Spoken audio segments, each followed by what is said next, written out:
Choose کر لوں گی پھر اس کی حساب سے. آپ نے دورہ کیا ہے نا, اسی میں سے سورۃ الفاتحہ کی کوئی فضیلت, سورۃ الفاتحہ کی فضیلت.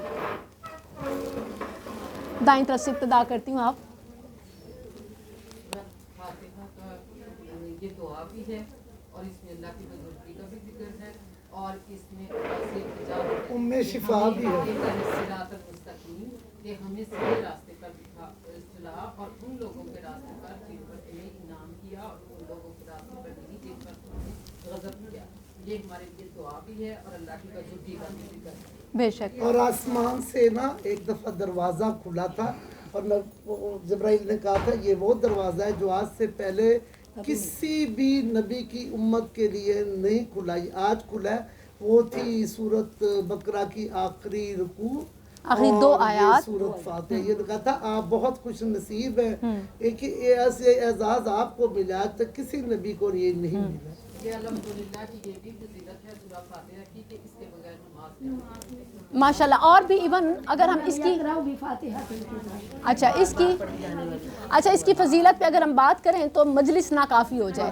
لیکن میں آپ سے ایک سوال اور کرنا چاہوں گی, میں آپ کے عقیدے کو چیک کرنا چاہوں گی. دیکھیں ہمارے ہاں آپ نے تو فضیلتیں پڑھی ہیں نا, آپ نے بتائیں, اور بھی بہت ساری ہیں. مجھے یہ بتائیں کہ عام طور پر سورہ فاتحہ کو فوت شدگان کی مغفرت کے لیے فاتحہ خوانی کے طور پہ پڑھا جاتا ہے. آپ کیا سمجھتی ہیں کہ سورہ فاتحہ کی جتنی فضیلتیں ہیں کیا اس میں کہیں فاتحہ خوانی کا ذکر آتا ہے؟ اور دیکھیں, ہاں جی, اب آپ دیکھیں کہ یہ کتنی ایک اپوزٹ چیز ہے نا. سورہ فاتحہ کی انلیمیٹڈ کوئی کور ہی نہیں کر سکتا, کوئی مکمل ہی نہیں کر سکتا, اتنی فضیلتیں ہیں. لیکن ایک بھی فضیلت فوت شدگان کی نہیں ہے, یہ زندہ کے لیے ہے. اور صرف سورہ فاتحہ نہیں بلکہ قرآن کی ساری صورتیں, ساری آیتیں زندوں کے لیے ہیں. قرآن زندوں کی کتاب ہے, مردوں کی نہیں. بات ہی ختم. ٹھیک ہے, تو یہ ایک, میں تو اکثر بلکہ پی ایچ ڈی کلاس میں مجھے یہ واقعہ نہیں بھولتا. پی ایچ ڈی مطلب آپ دیکھیں کہ تعلیم کی ایک آخری ڈگری ہے. اس کلاس میں بیٹھے ہوئے تھے, کسی کی وفات کی خبر آئی, پروفیسر صاحب جو مطلب عربک کے ڈین بھی تھے کہتے ہیں کہ چلو بچوں فاتحہ خوانی کرو. مطلب اس کی یہ تعزیت بنا رہی ہے نا فاتحہ خوانی. قبرستان میں جا کے یا کسی سے تعزیت کرنی ہو تو فاتحہ پڑھ دو. حالانکہ فاتحہ کا ترجمے کا یا فضیلت کا اس میں سے کسی چیز سے کوئی تعلق نہیں ہے.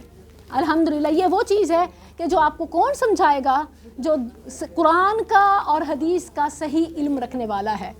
وگرنہ یہ اس کے علاوہ کوئی ہوتی تو وہ کہتے نہیں یہ کیا کر دیا, ہم تو یہی سنتے آئے ہیں.